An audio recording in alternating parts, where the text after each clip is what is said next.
Assalamualaikum warahmatullahi wabarakatuh. Perkenalkan, kami dari kelompok 6. Di sini kami akan memaparkan materi terkait salah satu metode pengumpulan data, yaitu observasi.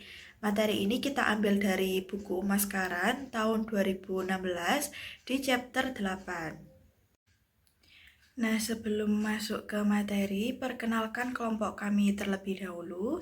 Yang pertama ada Rima Khairunisa dengan NPM akhir 239. Lalu ada Tarisa Nailia dengan NPM akhir 247. Lalu ada Dinda Rizky dengan NPM akhir 262. Dan Catur Haila dengan NPM akhir 268. Kita masuk ke materi yang pertama, yaitu terkait pengertian dan tujuan dari observasi. Jadi, observasi itu digunakan ketika si peneliti itu ingin melihat perilaku secara apa adanya, bukan berdasarkan cerita atau pendapat dari responden. Teknik ini itu akan sangat berguna dalam riset bisnis, karena banyak keputusan manajerial yang membutuhkan pemahaman tentang apa yang benar-benar terjadi atau apa yang benar-benar dilakukan oleh seseorang. Misalnya terkait bagaimana konsumen itu berbelanja, atau mungkin bagaimana karyawan bekerja, atau bagaimana pelanggan itu berinteraksi dengan layanan. 4 dimensi utama observasi itu akan membantu peneliti untuk memilih bentuk observasi yang paling tepat. Yang pertama itu ada pengendalian.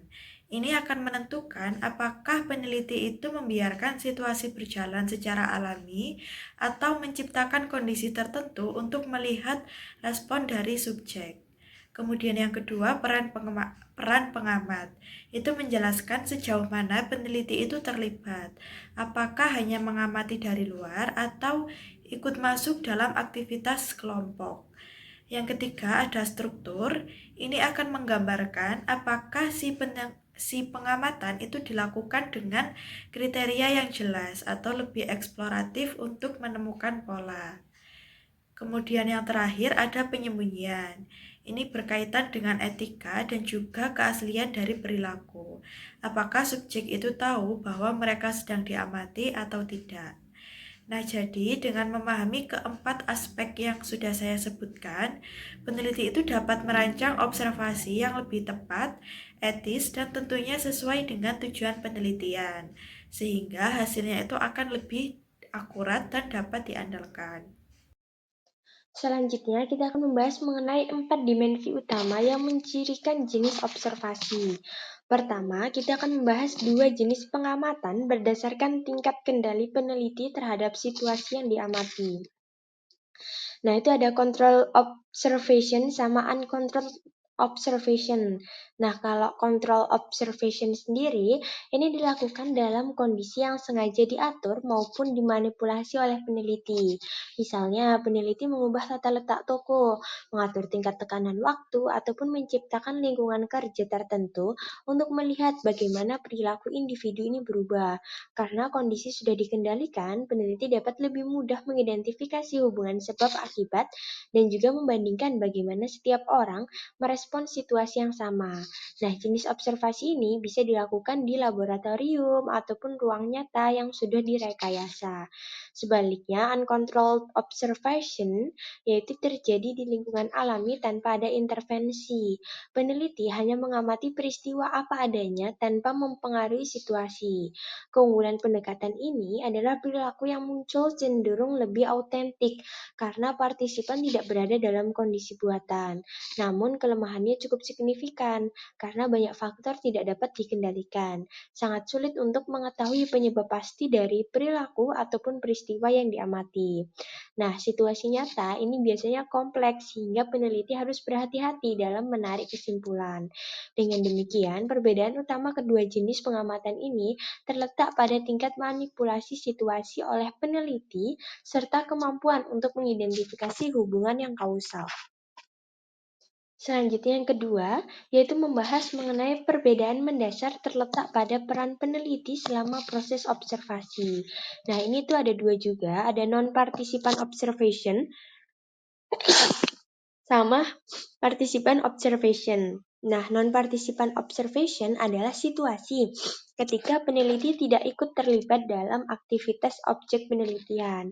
Nah, peneliti ini berada di luar interaksi, misalnya dengan mengamati lewat kamera maupun cermin satu arah. Nah, dengan cara ini, interaksi sosial tidak berubah karena kehadiran peneliti secara langsung.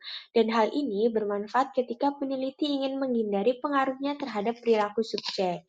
Nah, sementara kalau partisipan observation yaitu melibatkan peneliti sebagai bagian dari kelompok ataupun lingkungan yang diteliti. Pendekatan ini sering digunakan dalam etnografi, penelitian kasus, dan juga penelitian kualitatif mendalam lainnya. Nah, Spradley ini menjelaskan beberapa tingkat partisipasi, mulai dari passive participation atau peneliti hanya hadir tanpa berperan, kemudian ada moderate participation atau peneliti sesekali berinteraksi, lalu ada active participation, participant, yaitu peneliti ikut melakukan aktivitas kelompok, hingga ada complete participation, yaitu peneliti menjadi anggota penuh dalam kelompok. Nah, tingkat terakhir ini memungkinkan peneliti memahami perspektif orang dalam, tetapi juga membawa tantangan etika dalam objektivitas. Kemudian selanjutnya yang ketiga itu adalah mengenai dua jenis observasi berdasarkan ada atau tidaknya struktur maupun kategori yang ditentukan sebelumnya. Nah, jadi ada struktur observation sama unstructured observation. Kalau struktur observation sendiri itu dilakukan dengan pedoman, kategori, atau indikator yang sudah dirumuskan sebelum proses observasi dimulai. Nah, peneliti ini mencatat aspek tertentu seperti durasi aktivitas, frekuensi perilaku, kondisi lingkungan, serta komunikasi verbal maupun nonverbal. Observasi terstruktur ini biasanya bersifat kuantitatif dan memungkinkan analisis sistematis karena datanya itu dicatat menggunakan format maupun lembar observasi khusus. Pendekatan ini cocok ketika peneliti sudah mengetahui apa yang ingin dicari dan ingin memastikan bahwa data yang dikumpulkan konsisten dan dapat dibandingkan. Sebaliknya, kalau unstructured observation itu dilakukan ketika peneliti belum memiliki gambaran pasti aspek apa yang penting dalam untuk mengamati, untuk diamati. Nah, dalam proses ini, peneliti itu mencatat hampir semua hal yang terjadi secara bebas dan juga terbuka. Pendekatan ini lazim digunakan dalam penelitian eksploratif ataupun penelitian kualitatif awal ketika fenomena masih belum dipahami sepenuhnya. Nah, data yang terkumpul kemudian akan dianalisis menggunakan teknik analisis kualitatif untuk menemukan pola, tema, maupun konsep penting. Observasi tidak terstruktur seringkali menghasilkan hipotesis awal yang dapat diuji pada penelitian selanjutnya dengan pendekatan deduktif. Nah, dengan demikian, observasi ini berperan penting dalam membangun teori dari bawah ataupun induktif. Kemudian yang terakhir atau yang keempat, yaitu membahas apakah subjek ini mengetahui bahwa mereka ini sedang diamati. Jadi ada dibagi dua juga. Yang pertama ada concealed observation sama unconcealed observation. Nah, kalau concealed observation sendiri, itu berarti peneliti menyembunyikan identitas ataupun tujuan penelitian, sehingga subjek ini tidak sadar sedang menjadi bagian dari penelitian. Keuntungannya adalah mengurangi reactivity, yaitu perubahan perilaku yang muncul karena subjek sadar sedang diamati. Misalnya, peneliti yang berpura-pura menjadi pelanggan untuk menilai kemampuan pelayanan karyawan. Namun, metode ini menimbulkan masalah etika, seperti pelanggaran privasi, kurangnya persetujuan, dan juga potensi merugikan subjek, sehingga diperlukan pertimbangan mendalam sebelum memilihnya. Nah, sebaliknya, kalau unconcealed observation ini dilakukan secara terbuka, di mana subjek itu mengetahui bahwa mereka sedang diamati. Meskipun lebih etis dan transparan, metode ini memiliki resiko memunculkan perilaku yang tidak alami. Contoh klasiknya adalah Hawthorne Effect, di mana produktivitas akan produktivitas pekerja ini akan meningkat, bukan karena perlakuan berbeda, tetapi karena mereka merasa diperhatikan atau sedang diteliti. Nah, hal ini menunjukkan bahwa kesadaran sedang diamati dapat mengubah perilaku secara signifikan. Dalam memilih antara kedua jenis observasi tersebut, nah peneliti ini harus mempertimbangkan keseimbangan antara keakuratan data dan juga pertimbangan etika. Dari Federis dan juga Ledek itu menekankan bahwa rencana peneliti harus mampu membenarkan dirinya baik kepada komunitas ilmiah maupun kepada mereka yang menjadi objek penelitian. Lanjut, kita akan membahas two important approaches to observation. Ada participant observation introduction. Nah, pada bagian ini kita akan menjelaskan apa itu participant observation. Jadi, participant observation itu adalah metode penelitian di mana para peneliti itu ikut secara langsung di dalam kehidupan sehari-hari kelompok atau organisasi yang sedang diteliti. Nah, dengan cara ini, peneliti itu bisa melihat bagaimana aktivitas dan juga perilaku berlangsung secara natural, bukan sekedar berdasarkan cerita responden. Nah, tujuan utamanya itu agar para peneliti memperoleh pemahaman dari sudut pandang orang dalam. Nah, dengan terlibat langsung, peneliti itu dapat melihat dinamika, kebiasaan, interaksi, dan juga makna yang dibentuk oleh kelompok tersebut. Nah, metode ini itu biasanya digunakan dalam penelitian kualitatif seperti etnografi dan juga case study. Ciri utama dari partisipan observation itu adalah para peneliti tidak hanya mengamati tetapi juga berpartisipasi dalam aktivitas kelompok. Tingkat partisipasinya tuh bervariasi, mulai dari yang paling pasif sampai yang paling aktif. Nah, untuk membahas lebih lanjut lagi, kita akan membahasnya nanti pada slide berikutnya. Selanjutnya ada participatory aspect of participant observation. Nah, kita akan masuk ke aspek partisipatif dari participant observation. Nah, pada dasarnya metode ini itu memadukan dua peran sekaligus, yaitu peneliti menjadi peserta dan juga peneliti menjadi pengamat. Nah, peran ganda inilah yang membuat metode ini tuh berbeda dari dua ekstrim lainnya. Ekstrim yang pertama adalah pure observation, yaitu para peneliti itu hanya mengamati tanpa terlibat dalam aktivitas kelompok. Ekstrim yang kedua adalah peer participant atau participation.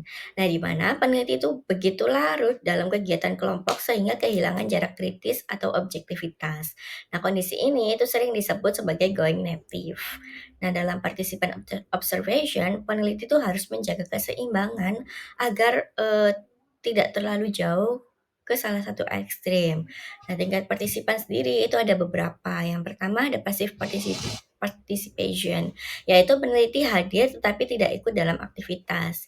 Yang kedua, moderate participation, yaitu peneliti mulai terlibat sedikit tetapi tetap menjaga jarak sebagai pengamat. Yang ketiga, ada active participation, peneliti itu ikut melakukan aktivitas bersama kelompok sambil tetap terbuka bahwa ia seorang peneliti. Yang keempat, ada complete participation, yaitu ketika peneliti itu benar-benar menjadi bagian dari kelompok tersebut, tetapi cara ini tuh jarang digunakan karena bisa menimbulkan bias dan juga masalah etis. Nah, keunggulan dari aspek partisipasi ini, itu peneliti bisa melihat realitas secara lebih dekat dan juga mendapatkan data yang lebih banyak atau data yang lebih kaya. Namun, tantangannya itu juga besar. Peneliti itu harus menjaga objektivitas, mampu mengatur keterlibatan, dan juga memperhatikan etika utama jika perannya itu disembunyikan. Selanjutnya ada the observation aspect of participant observation. Nah, ini tuh kita akan masuk ke aspek observasi dalam participant observation. Walaupun peneliti itu berpartisipasi, tetapi ia tuh tetap harus melakukan pengamatan yang sistematis. Artinya, para peneliti itu harus tetap mengamati perilaku, aksi, interaksi, dan juga kejadian yang terjadi selama berada di lapangan, bukan hanya ikut serta dalam aktivitasnya. Nah, pada tahap awal, para peneliti itu biasanya melakukan descriptive observation, yaitu melakukan observation, yaitu mengamati segala hal secara luas seperti tempat, aktor, aktivitas, objek, dan juga urutan waktu. Setelah beberapa pola mulai muncul, peneliti itu masuk ke focus observation, yaitu fokus pada pola atau fenomena tertentu yang dianggap penting. Nah, tahap terakhir adalah selective observation, yaitu mengamati pola-pola berulang serta mencari pengecualian atau variasi yang dapat memperkuat analisis. Nah, sebelum bisa memulai mengamati, peneliti itu perlu mengakses lokasi penelitian, biasanya dengan meminta izin dari pihak berwenang. Kemudian, peneliti itu sering membutuhkan key informant, yaitu orang yang eee membantu mengenalkan peneliti kepada pengelompok. Peneliti juga harus membangun raport, yaitu hubungan yang penuh kepercayaan dengan anggota kelompok. Nah, raport ini penting agar partisipan itu merasa nyaman dan juga bersedia menunjukkan perilaku alami mereka. Nah, akhirnya aspek observasi itu juga menekankan pentingnya field notes atau catatan lapangan. Catatan ini itu harus akurat, rinci, objektif, dan juga ditulis secara konsisten.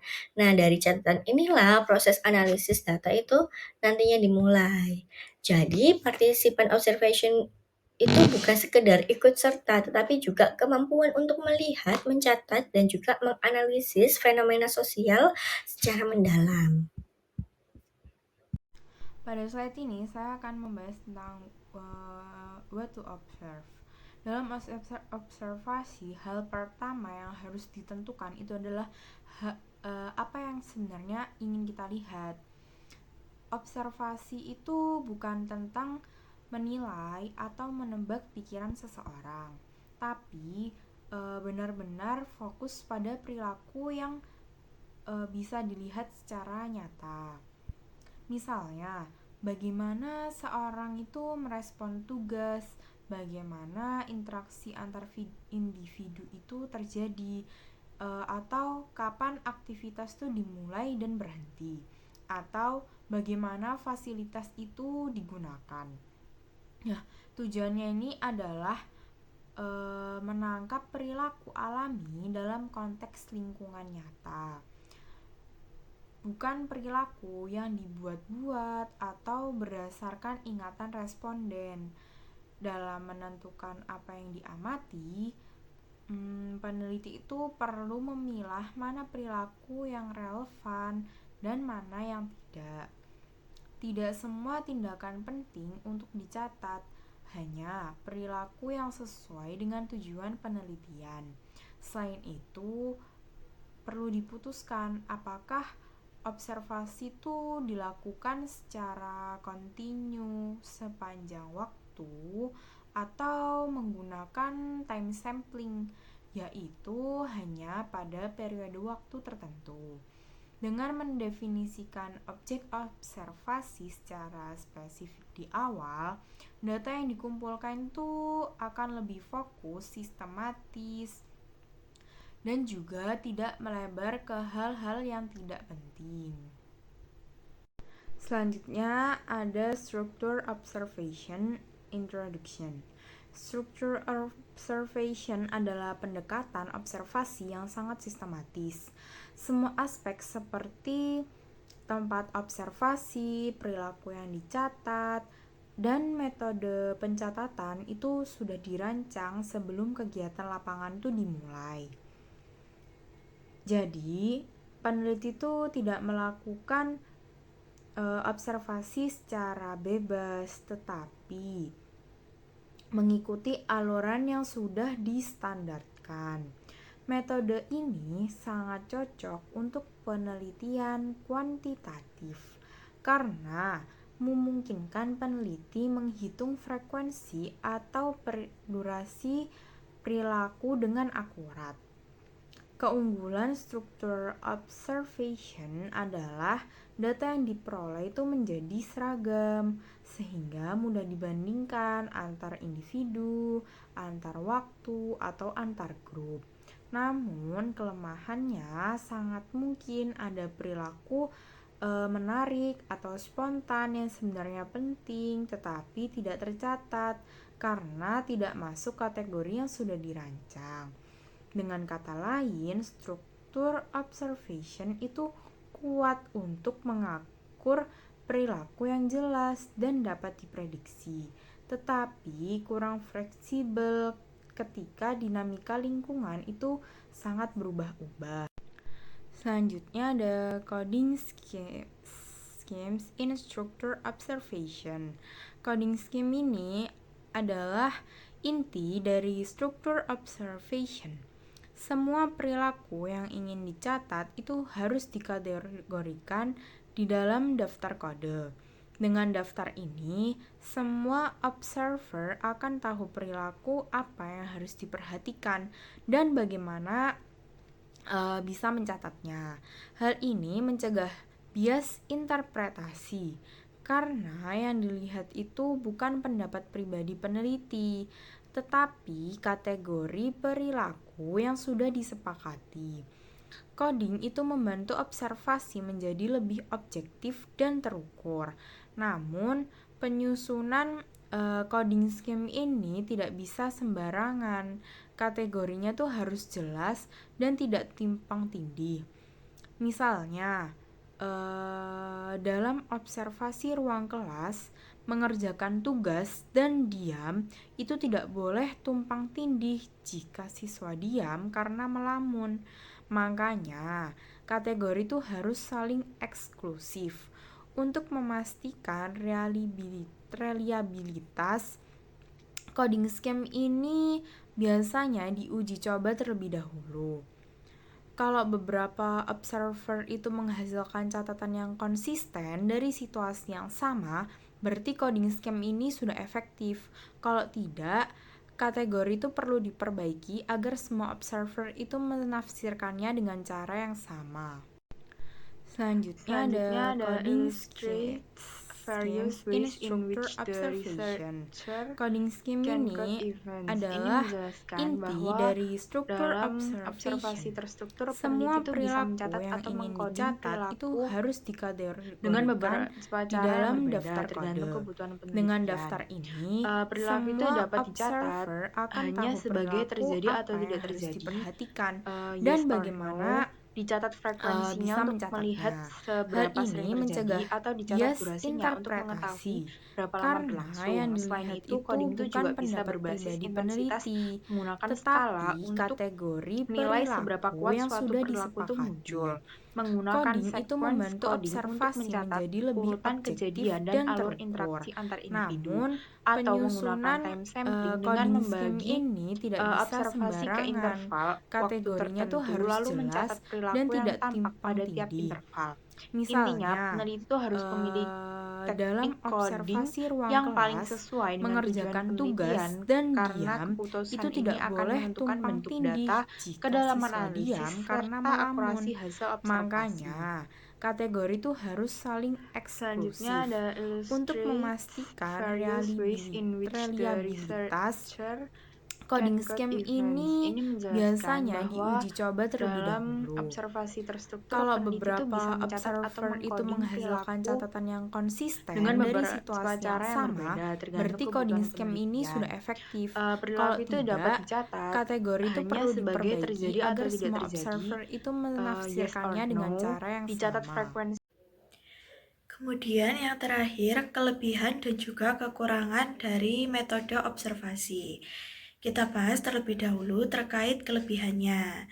Jadi observasi itu memiliki beberapa kelebihan penting yang membuatnya banyak dipakai dalam penelitian. Yang pertama, data itu diperoleh secara langsung.